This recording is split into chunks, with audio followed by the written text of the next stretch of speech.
3, 2, 1.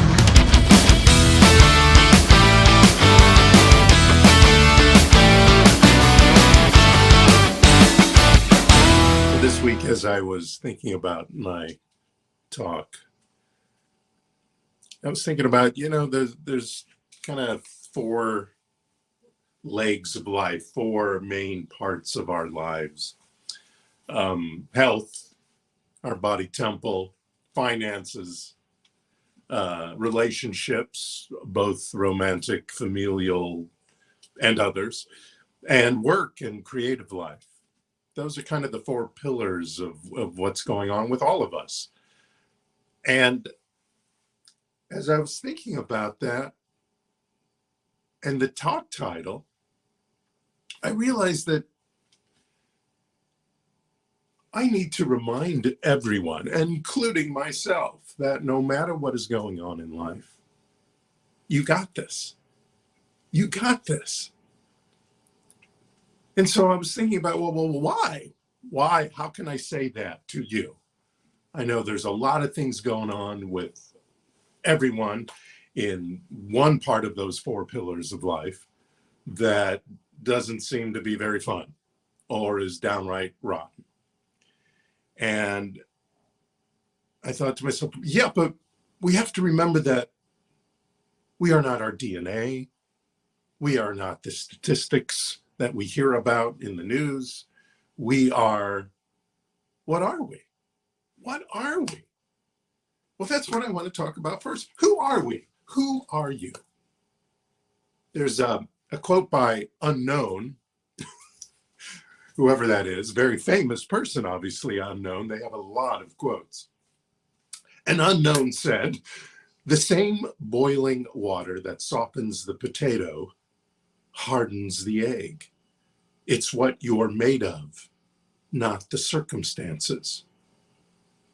And when that quote popped up for me, I thought, yeah, who are we? We need to sometimes, during one of those pillars of life not working out as we have thought it should, we have to remember who we are first. That is the primary thing. What and who are we? Well, I want to remind you of that. I probably remind you every week, but do you know who you are? You are an individualization of the same creative power, the same energy, call it what you will, that created everything, the whole universe. I mean, think about that. I know that can be maybe overwhelming a little bit, sort of like when we're talking about billions or trillions of dollars, that can be overwhelming, and that's a hard thing to grasp onto for most people. But I think it's essential that we always go back to number one, to the oneness of all, to who we are, who you are. That power that created the planets, the power of the Big Bang, whatever you want to call it, is in you right now. That's who you are.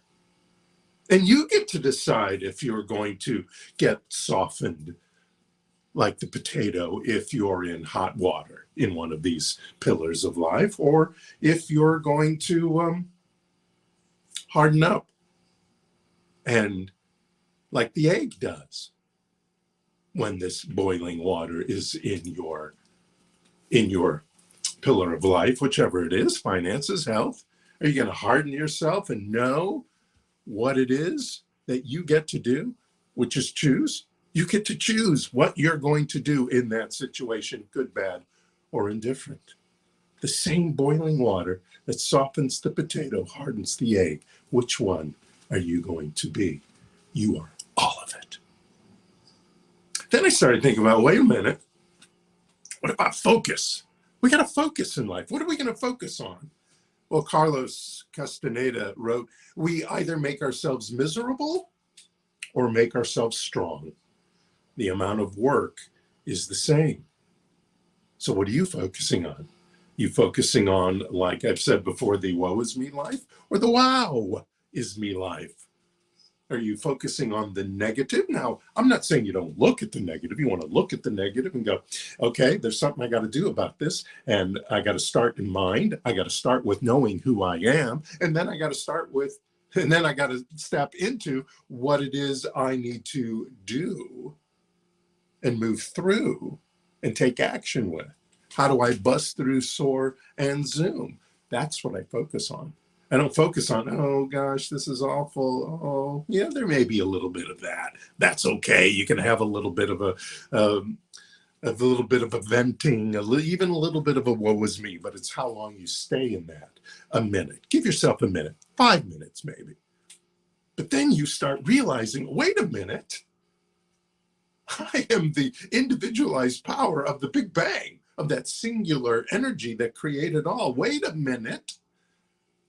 I can allow myself through my intuition, through my contacts, through the contacts of my contacts, to relieve myself of this dis-ease in my life, wherever that is, in our body temple, in our finances, in our work and creative life, in our relationships. Like Wayne Dyer says, if you believe it'll work out, you'll see opportunities. If you don't believe it'll work out, you'll see obstacles. So what do you want to focus on? The opportunities, because there's infinite opportunities in the universe, or the obstacles and the statistics and the diagnosis and the prognosis and the oh, my DNA says this, that, or the other, so this must show up in my life. Or I've always had bad relationships, so I will continue to have bad relationships. You buy into that, you'll see the obstacles. The obstacles will show up for you. No problem in that, because the universe is only going to bring you what you declare. And if you declare, every time I get into a romantic relationship, XYZ happens, then that's what you'll get, negative or positive, or a combination of both. You won't allow yourself to see the red flags or take action because of the red flags, because you're allowing the obstacles to stick with you. You're focusing on the obstacles being a part of your life. Which brings me to purpose. What's our purpose? So we know we want to focus on the good. Even when the non-good shows up, we want to focus on the good, because that brings in the opportunities to bust through, soar, and zoom those not so great thoughts or experiences, whatever those are, in any of the pillars of life. And we want to remember who we are. We have the power to do this. No matter what has happened before in your life, you have the power and the will and the choice to move through it. So, but what is your purpose? Nietzsche said, he who has a why to live can bear almost any how. So what is your why? What is your why? Is your why part of who you are, who you truly are? I'm not talking about your job. I'm not talking about your supposed social status or your economic status or where you live or how you were brought up. I'm talking about your essence, your very essence. So, like Nietzsche said, why do you want to live? What's your purpose? Is your purpose to be happy? Is your purpose to be rich? Is your purpose to enrich yourself and thus others with the talents that you have been given, or the talents that you have gone and gotten for yourself? You need to have a purpose. The divine is within you right now. It's not going to go away. It's not going to go away. It's what you do with it. Your personal purpose in life. Now, when things happen, I know we have reactions. And reactions are usually based on some sort of trigger, psychological trigger from past experiences, or some something we've decided we have learned and are going to keep in our lives. And Charles Swindoll, and this is very interesting. I didn't know who Charles Swindoll was, but he's a evangelical preacher. He wrote this: life is 10% what happens to me and 90% how I react to it. And if you've been with us before, you know I've talked about frequently and have done probably several talks about reacting versus responding. That when we react, we are most likely doing so through past triggers, junk ideas of this sort of an or another, things we've learned that really don't serve us, probably never served us, but don't serve us any longer. And we act through that versus taking a breath, because you know the feeling. You know the feeling. I know you have felt the feeling of, I'm going to react to something and this is pissing me off, or this is really making me super sad. And it's not necessarily because of the experience or the words that are being said, but our reaction to it because of our feelings about, or what is behind the feelings about what the person said or is doing that pisses you off or makes you sad or makes you feel like you're not enough and all that stuff. But if we take a moment and take a breath so that we can respond, so that we can open up and allow our intuition, I'm pointing to my gut, our intuition to speak to us and let the divine speak through us, we find ourselves responding. Take a moment. Take that moment. You'll feel it. You'll feel your body tighten up. You'll feel the rage kind of vibrating in your head. When you feel those things, you take a moment before you say something or do something, so that you are responding versus reacting. Especially when somebody says something about you, at you, that is not cool. That is not nice. We got to remember that in a fabulous book by this title. What you think of me is none of my business. What you think of me is none of my business.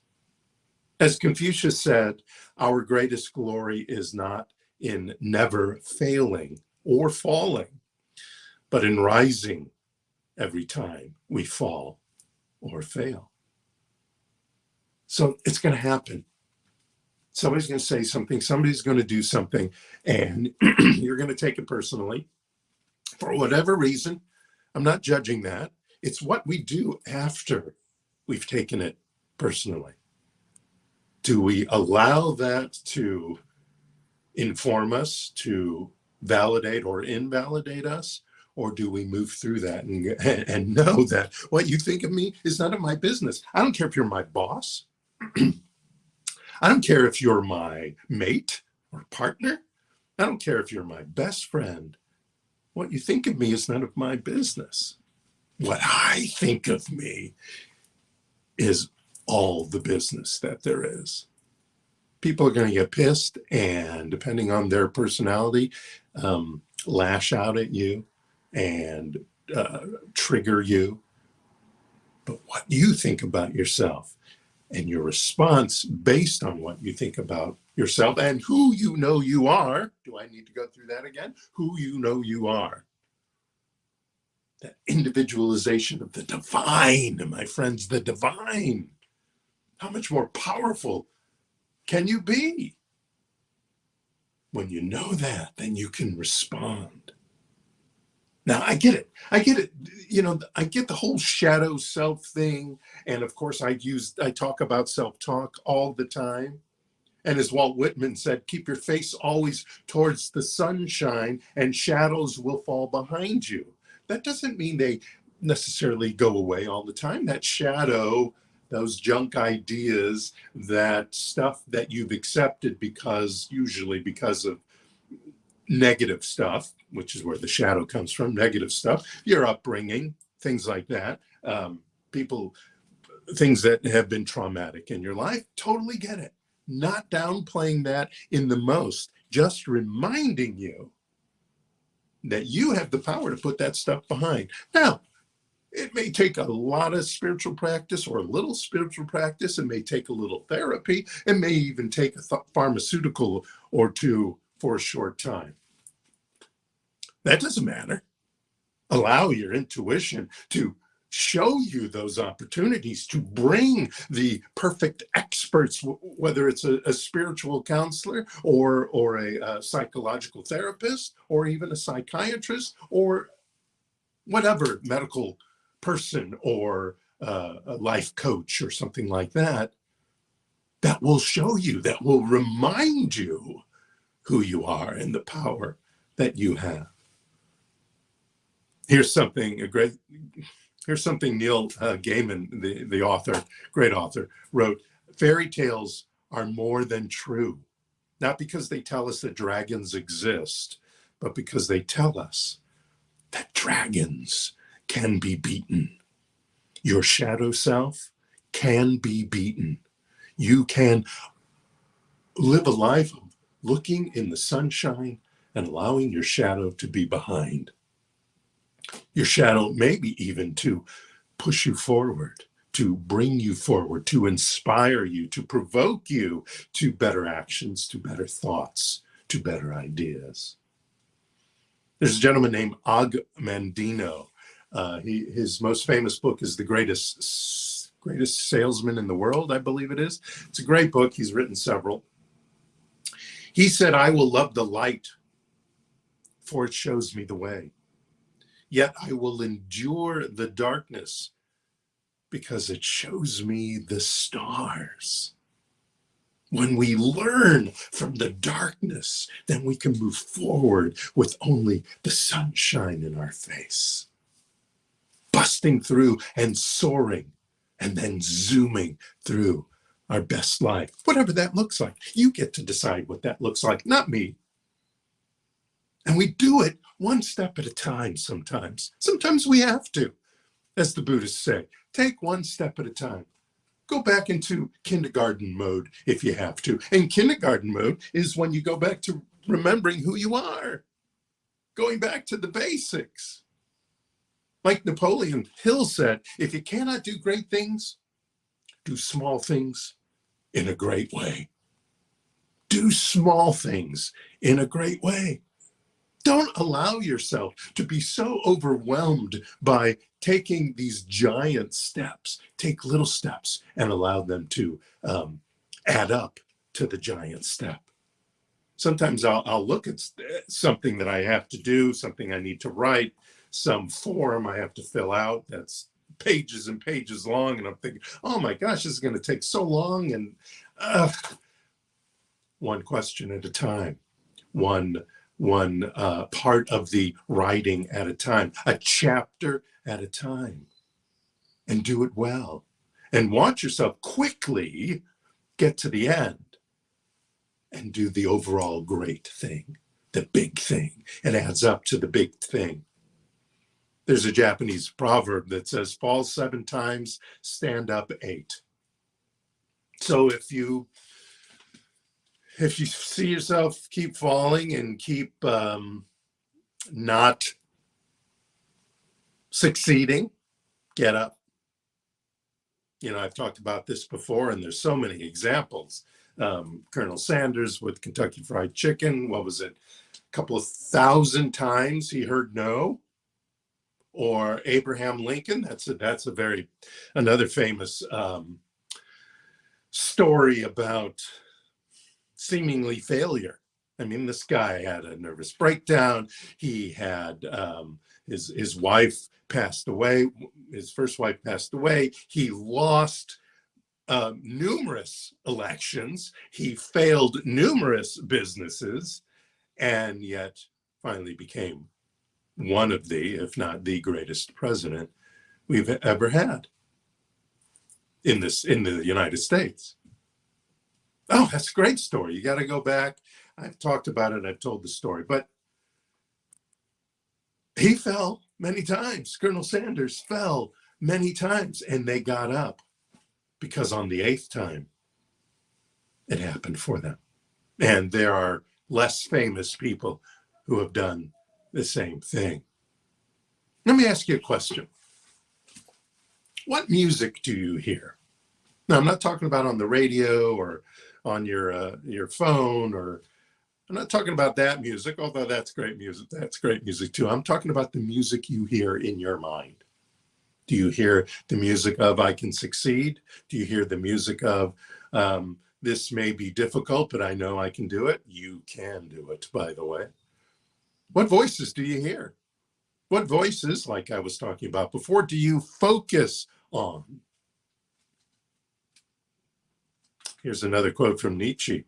And those who were seen dancing were thought to be insane by those who could not hear the music. Do you hear the music of the divine that is within you? Do you hear the music of the infinite possibilities that are there in the universe waiting through the law of cause and effect, the law of attraction, whatever you want to call that law, to bring a new fabulous experience into your life? Do you hear that music? Are you dancing to that music? Well, you should. You really should. You really should take the time through a spiritual practice, whatever spiritual practice you enjoy that really fills you, that feeds your soul. Hear that music of the infinite possibilities that are there that you can attract because you are the magnet to attract it.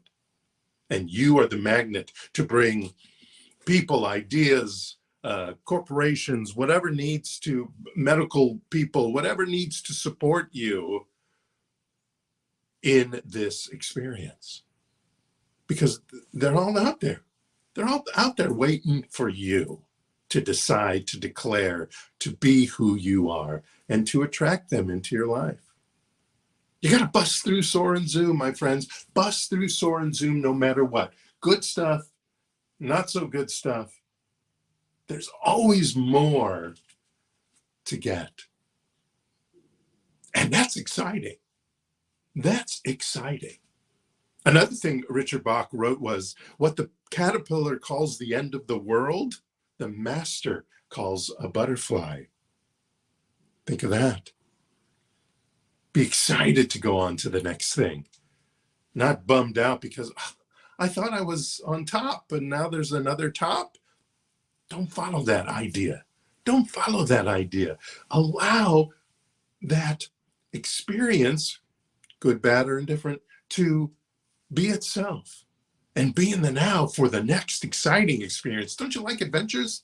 Don't you like, maybe you don't like to travel, but if you have traveled and if you've ever gone to the Grand Canyon, then you see the magnificence of this hugeness, this power.